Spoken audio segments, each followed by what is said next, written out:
el marco del curso Una visión del mundo al 2030, daremos pie a la charla correspondiente al Objetivo de Desarrollo Sostenible número 2, del cual el especialista en la materia de antropología, Dr.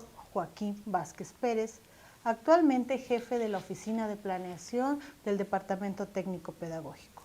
Cuenta con la formación de licenciado en Antropología por la Universidad Veracruzana, especialista en Gestión Estratégica del Desarrollo Local y Regional por la CEPAL, maestro en Antropología Social por el Colegio de San Luis AC, doctor en Ciencias Sociales por el Colegio San Luis AC.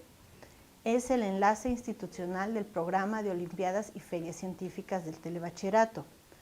Es profesor invitado del Instituto Universitario para la Cultura y las Artes. Coautor de libros de Historia de México II, Geografía, Historia Universal. Ha escrito artículos sobre la crisis del café y estrategias de reproducción social en el desierto, así como también ha dado conferencias sobre percepciones en torno a la seguridad alimentaria, experiencias antropológicas en Chiapas y Guerrero. Nos dará la charla sobre hambre cero. Le damos la más cordial bienvenida. Objetivos del Desarrollo Sostenible número 2. Poner el fin al hambre, lograr la seguridad alimentaria y la mejora de la nutrición y promover la agricultura sostenible. Para este momento vamos a hablar acerca del concepto de seguridad alimentaria. ¿Qué es la seguridad alimentaria? El concepto ha sido utilizado en muy diferentes sentidos a lo largo del tiempo. A partir de la Conferencia de Alimentación celebrada en Roma en 1974, han surgido diversas definiciones, lo que refleja la naturaleza del problema alimentario. Si bien la Declaración Universal de los Derechos Humanos de 1948 proclamó que toda persona tiene derecho a un nivel de vida adecuado que le asegure, así como a su familia, la salud y el bienestar, y en especial la alimentación, aún no se contemplaba con una especificación sobre el tema en particular como problema. El concepto de seguridad alimentaria surge en la década de 1970, basado en aquel momento en la producción y la disponibilidad alimentaria a nivel global y nacional. Para la década de 1980 se le agregó la noción de acceso, es decir, qué tanto había de disposición tanto en lo económico como en lo físico. En tanto, para 1990 se incorpora la visión de inocuidad, así como las preferencias culturales. En la seguridad alimentaria, históricamente se pueden definir tres grandes momentos que quizá no han sido tan explícitos. Los tres cambios de los que hablamos son los siguientes. Pasar de un enfoque global y nacional al de la seguridad alimentaria familiar e individual. Pasó de una primera perspectiva centrada en el alimento hacia una perspectiva sobre la seguridad de los medios de vida. Y tercero, de indicadores objetivos a indicadores de percepción. Finalmente, la última definición adoptada en la Cumbre Mundial sobre la Alimentación de 1996 plantea que la seguridad alimentaria es una situación que se da cuando todas las personas tienen en todo momento acceso físico y económico a suficientes alimentos inocuos y nutritivos para satisfacer sus necesidades alimentarias y sus preferencias en cuanto a los alimentos a fin de llevar una vida sana y activa. De esta definición se desprende que el concepto de seguridad alimentaria es multidimensional y que conlleva que exista disponibilidad de alimentos básicos, estabilidad y acceso a esos suministros alimentarios. Y agrega la noción de utilización biológica de los alimentos, lo cual le da un carácter más integral y que conlleva que debe existir un adecuado estado de salud para que haya una nutrición óptima. Los elementos básicos para tener seguridad alimentaria y nutricional después de todo esto serían los siguientes. Disponibilidad de alimentos a nivel local o nacional. 2. Estabilidad, que se refiere a tener control de los procesos cíclicos de los cultivos, así como contar con silos y almacenes para contingencias en épocas de déficit alimentario. 3. Acceso y control sobre los medios de producción, como la tierra, agua, insumos, tecnología, conocimientos y a los alimentos disponibles en el mercado. 4. Consumo y utilización biológica, existencia, inocuidad en los alimentos, dignidad y condiciones higiénicas, así como la distribución equitativa de estos dentro de los hogares. La inseguridad alimentaria es un indicador para medir los avances hacia la erradicación del hambre. Se cuantifica mediante la escala de experiencia de inseguridad alimentaria, que se incluye en encuestas a los hogares. Explora los niveles de severidad de la inseguridad alimentaria a través de preguntas sobre la calidad y cantidad de alimentos y tiene en cuenta aspectos relacionados con la posibilidad de contar con alimentos. También nos permite capturar fenómenos estacionales y, al relacionarla con otras variables, se obtiene una caracterización de las personas que están en situación de inseguridad alimentaria. Por otro lado, la inseguridad alimentaria moderada o grave es la suma de dos niveles de inseguridad alimentaria inferiores.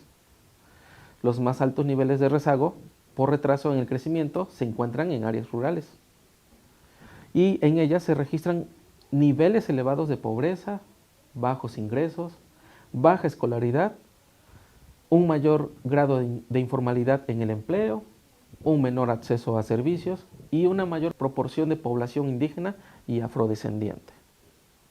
En las últimas décadas, a pesar de los esfuerzos realizados, todavía sigue inconclusa la tarea de garantizar la seguridad alimentaria a los más pobres de forma sostenible.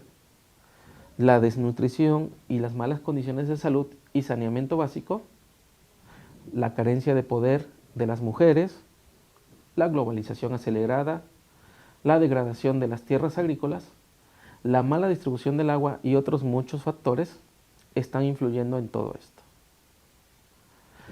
La tragedia del hambre en medio de la abundancia sigue siendo una dura realidad del mundo de hoy. ¿Cómo estamos en seguridad alimentaria y su alimentación? Durante 2019, el 7.4% de la población de América Latina y el Caribe vivió con hambre, lo que equivale al 47 millones de personas. La situación se ha ido deteriorando durante los últimos 5 años, con un aumento de 13.2 millones de personas con subalimentación. La población afectada por inseguridad alimentaria ha seguido aumentando en América Latina durante los últimos 5 años. En 2019, por ejemplo, casi un tercio de la población, o lo que es lo mismo, 191 millones de personas, se vieron afectadas por la inseguridad alimentaria moderada o grave. De ellos, 57.7 millones, aproximadamente un 10% de la población de la región, se vio en una situación de inseguridad alimentaria grave. Es decir, se quedaron sin alimentos, pasaron hambre o estuvieron más de un día sin comer. La subalimentación es el principal indicador internacional utilizado durante las últimas décadas para seguir los progresos en la erradicación del hambre. La prevalencia de la subalimentación en el mundo y en América Latina ha descendido considerablemente durante las últimas 2 décadas. Entre los años 2000 y 2019, la subalimentación a escala global pasó de 13.2 a un 8.9%. Sin embargo, durante los últimos 5 años, ese descenso se ha estancado. El impacto de la pandemia por COVID-19 aún no se refleja en los indicadores de los Objetivos del Desarrollo Sostenible relacionados con la alimentación y la nutrición. Sin embargo, los datos disponibles sobre el consumo de alimentos, encuestas nutricionales y proyecciones sobre el incremento de la pobreza en la región permiten augurar un aumento significativo del hambre, la inseguridad alimentaria y la malnutrición en los próximos años. A nivel subregional, si bien Sudamérica es donde se encuentra el mayor número de personas afectadas por la inseguridad alimentaria en la región, en Mesoamérica la prevalencia de significativamente mayor, sobre todo en el caso de inseguridad alimentaria grave. En cuanto a la evolución, ambas subregiones, Sudamérica y Mesoamérica, México y Centroamérica, muestran un aumento entre el 2014 y 2019. Sin embargo, el aumento es más pronunciado en América y se registró sobre todo entre 2014 y 2016. Al igual que ocurre con otros indicadores, como los relacionados con la falta de ingresos o con el empleo, en el mundo la inseguridad alimentaria afecta en mayor medida a las mujeres que a los hombres. En 2019, la prevalencia de inseguridad alimentaria moderada o grave en América Latina fue de 32.4% en mujeres y del 25.7% en hombres. Es decir, entre los afectados hay casi 20 millones más de mujeres que hombres. En cuanto a la situación en México, el 21% de la población tiene carencia por acceso a la alimentación, según Coneval en 2020. En cuanto a la nutrición adecuada, entre niños menores de 5 años, el 13% presentó desnutrición crónica y el 12.4% de los niños menores de 5 años presentó retraso en el crecimiento. Asimismo, México ocupa el primer lugar mundial en obesidad infantil y segundo lugar en obesidad en adultos. Por localidad de residencia, la prevalencia combinada de sobrepeso y obesidad es del 34.9% en localidades urbanas y de 29% en localidades rurales. Hablando en términos del desarrollo del campo, la frontera agrícola asciende a 24.6 millones de hectáreas, de las cuales anualmente se cultivan promedio 22 millones de hectáreas. 28% cuenta con un riego y 72% se cultiva en temporal. La ganadería se desarrolla en 100.9 millones de hectáreas. Y hay que aclarar también que el sector agropecuario a nivel nacional contribuye al 12% de las emisiones de gases de efecto invernadero. Y existen dificultades para fortalecer la capacidad adaptativa de los pequeños productores agrícolas ante los impactos del cambio climático sobre los sistemas alimentarios. Abordar la problemática de la salud alimentaria y nutricional de los territorios rezagados requiere intervenciones multidimensionales que aborden de manera integrada las diversas causas de la malnutrición y que ofrezcan una respuesta coordinada entre las diversas dimensiones del desarrollo. El hambre, la inseguridad alimentaria y las distintas formas de malnutrición reflejan la distancia que nos separa de realizar el derecho humano a la alimentación adecuada y a la salud. Aunque se desconoce la dimensión real del impacto de la pandemia del coronavirus, esta amenaza con acrecentar estas diferencias y las brechas entre los territorios rezagados y no rezagados. La pandemia golpea de forma particularmente acentuada a las poblaciones y a los territorios más vulnerables, donde hay un mayor número de empleos informales. Los ingresos son menores y los alimentos saludables escasean. Las áreas identificadas como rezagadas, especialmente por desnutrición, serían las más afectadas.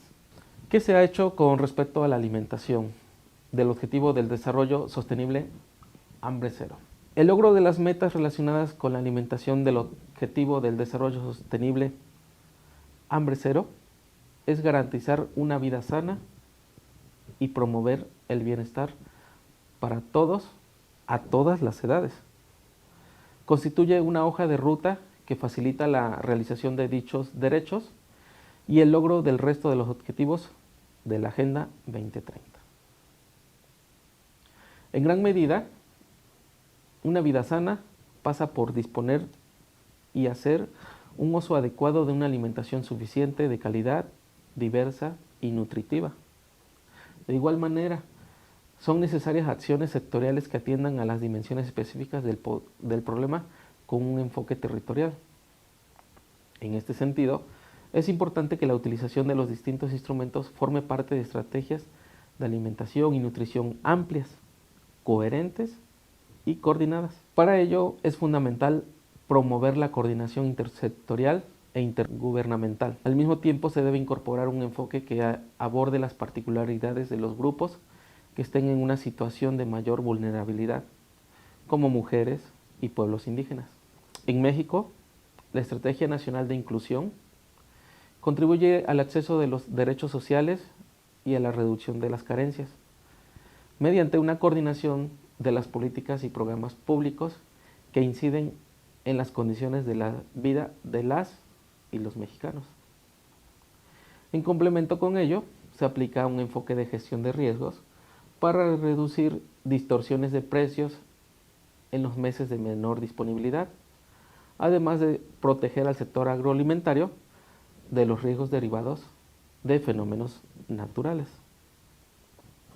A través de los decretos legales y la compensación de la oferta, se regulan las distorsiones de los precios al consumidor de productos agropecuarios. Existe una serie de propuestas de políticas para hacer frente a la malnutrición en los territorios rezagados, medidas para mejorar y promover acceso económico a una alimentación adecuada en los sistemas rezagados. Estas medidas son sistemas de protección social, apoyo a los medios de vida de los agricultores y empleo digno. Existen otras medidas también para mejorar el acceso físico a los alimentos y producir alimentos que promuevan una alimentación adecuada en los territorios rezagados. Estas medidas serían agricultura y cadenas de valor sostenible que tienen en cuenta la nutrición, programas de alimentación escolar, circuitos cortos de comercialización. También se encuentran otras medidas para mejorar el uso y la calidad de los alimentos en los territorios rezagados. Estas medidas serían políticas de fomento a la nutrición materno-infantil, agua, saneamiento e higiene, comunicación para el cambio social y comportamientos con el fin de reducir las barreras para una alimentación adecuada. También la calidad de los alimentos consumidos fuera del hogar, no solo dentro. Y como parte de las propuestas de metas nacionales prioritarias, se busca lo siguiente. De aquí al 2030, se busca garantizar la seguridad alimentaria para todos, especialmente para las personas en situación de pobreza y vulnerabilidad. Se busca poner fin a toda forma de malnutrición, logrando que en 2025 las metas convenidas internacionalmente sobre el retraso del crecimiento y resolver las necesidades de nutrición. También el lograr el desarrollo del campo por medio de la producción sostenible de alimentos y establecer incentivos específicos para que la producción familiar, campesina e indígena sea sostenible. Se busca también contar con una política de gestión de espacios para la agricultura urbana que promueva el uso de plantas de distintas regiones y prácticas tradicionales que se adapten a los contextos y recursos locales. Para 2025 se busca implementar procesos de enseñanza que promuevan la cultura de sostenibilidad alimentaria, especialmente enfocada en la población de menor ingreso y en condiciones de vulnerabilidad, de manera que se desarrollen capacidades para proteger la biodiversidad, además de la producción y el procesamiento de alimentos. Para el 2030 también se busca contar con un mecanismo de comercialización de alimentos a nivel local que satisfagan las necesidades alimentarias de la población en todas las localidades del país. Finalmente, ¿qué necesitamos hacer para lograr hambre cero y nutrición adecuada? En lo que se refiere al hambre cero, se necesita reducir la disparidad regionales de origen étnico, de ingresos y entre mujeres y hombres, en el acceso a alimentos sanos, inocuos y asequibles. Se necesita fortalecer la coordinación de coherencia de políticas públicas para garantizar la seguridad alimentaria, desde un enfoque de derechos y la sostenibilidad en la agricultura, la ganadería y la pesca. Se necesita también construir un sistema de monitoreo y evaluación de las estrategias para la erradicación del hambre y para lograr la seguridad alimentaria, así como para la promoción de una agricultura sostenible con participación de las organizaciones de la sociedad civil y academia. En cuanto al tema de la nutrición adecuada, se necesita promover una dieta saludable y equilibrada en todos los grupos de edad, con especial énfasis en niñas, niños y adolescentes, sin discriminación por género o por ninguna otra característica. También se necesita garantizar el control de los contenidos de azúcar, endulcorantes y otras sustancias relacionadas con la malnutrición y los trastornos alimenticios. En cuanto al desarrollo del campo, se requiere del fortalecimiento de programas enfocados en la agricultura familiar, campesina e indígena, desde un punto de vista productivo y no desde la asistencia social. Que esto permita la inserción en circuitos de comercio justo, que mejoren las capacidades logísticas, de abasto y de alimentos. También se requiere vincular la agroalimentación con las acciones orientadas a salidas productivas de la pobreza y promover incentivos para agregar valor. Por otro lado, se requiere de fortalecer acciones de mitigación en el sector agropecuario, como la promoción de prácticas de manejo sostenibles de tierras y ganado, además de priorizar el acceso a instrumentos financieros adecuados a las condiciones de micro, pequeños y medianos productores familiares, campesinos e indígenas, para fortalecer las prácticas sostenibles en los modelos de producción. Finalmente, el promover la participación comunitaria y fortalecer la agricultura familiar de pequeños productores, así como propiciar la comercialización y el consumo locales, el fomento de prácticas responsables en el medio ambiente y que aborden aspectos relacionados con el comercio justo de alimentos. El aumentar la producción de alimentos incorporando prácticas sostenibles y ecológicamente responsables, fomentando la conversión y reconversión productiva, y preservar y fortalecer la cultura del huerto familiar sustentable para el autoconsumo en las comunidades rurales y periurbanas, así como desarrollar programas que puedan generalizarla. Por último, desarrollar políticas públicas y programas de incentivos con enfoques de derechos humanos, no asistencialistas, para las personas jornaleras, y fortalecer la regulación en el uso de semillas transgénicas basados en el derecho a la consulta previa, libre e informadas. Y ya para acabar, el regular el uso de pesticidas y productos químicos que impacten la salud de las personas, así como fortalecer y promover una cultura productiva alternativa que incluya la conservación de suelos, el uso sostenible del agua, manejo integral de plagas, multicultivo, reproducción de semillas y mercado justo, entre otras.